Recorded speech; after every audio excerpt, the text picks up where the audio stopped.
Hi. Good evening. Welcome. Thanks for joining.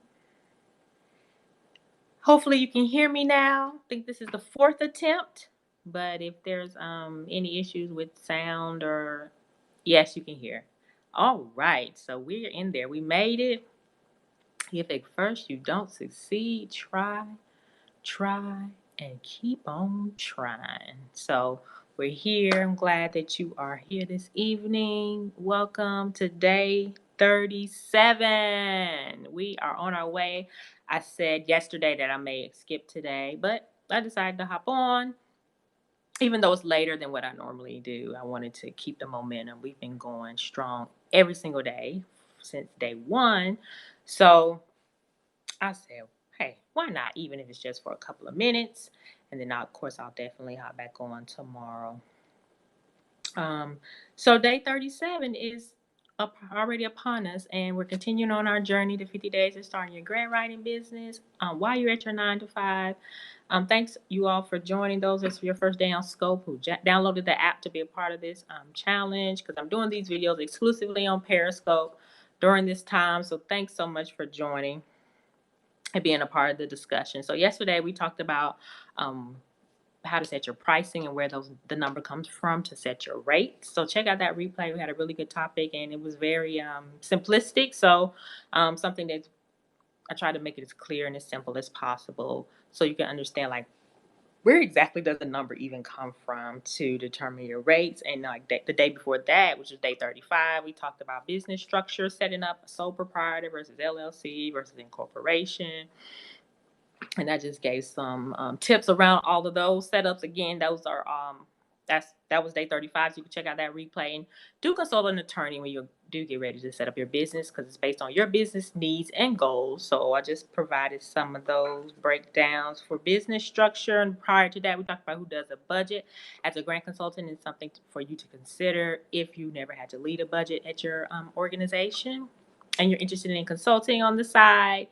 Just be aware that you may have to draft budget. So we talked about that as well. So today we're on day 37, and I wanted to talk about as you're setting your price and when you get that first $1,000, like what is it like? What does it feel like? What does it do for you? So if you're still working your 9 to 5 and you start to you accept your first client and you set your pricing, and just say you get your first $1,000 from them, it really gives you a mindset shift that you're in business and that you are someone has paid you, exchanged you for the service that you're providing. So it gives you a sense of empowerment. You go back to work feeling more of a sense of treating your work more like a client, your job more like a client. One of your, I always look at them like my largest client, and I'm serving them 9 to 5, Monday through Friday, and assisting others times outside of that.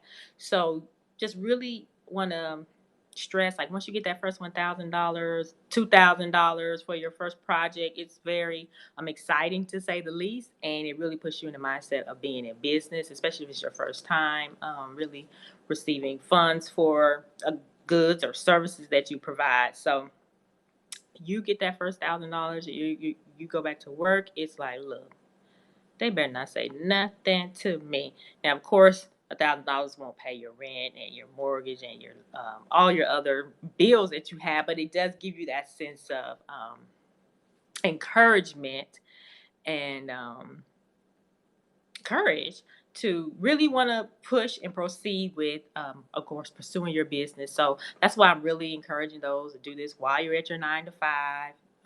Providing these tips, tools, and resources while you're getting started to do it the right way so you don't have to fumble and figure things out as you're going along like I did. And you'll get it in and be a smoother transition, a smoother process for you as you continue to build your clientele and learning how to serve um, other nonprofits, like one organization at a time, just taking on one thing at a time, not biting off more than you can chew. And then once you start getting those funds coming in and clients are like really loving what you're doing, they're like, we're not going to let go of you. We don't want you to go anywhere. you do feel much more confident and bold about your pricing and setting your pricing and who you work with, and um, all those type of things surrounding that. So I really want to encourage you. It's easier than you think getting your first 1K, then your first 2K, then your first $2,500 a month. Once you set your pricing, there's a high need for this service, high need for grant writers. I always say the harvest is plentiful, but the laborers are few, like the scripture says. There's a need for this service, and organizations are now, because of the virtual aspect, are much more open to working with consultants. Those who wanted like a grant writer in house, a full time employee, they're more, those that would not consider it before are more considerate of working with consultants, working with like a freelancer, working with someone on a contract term or contract basis.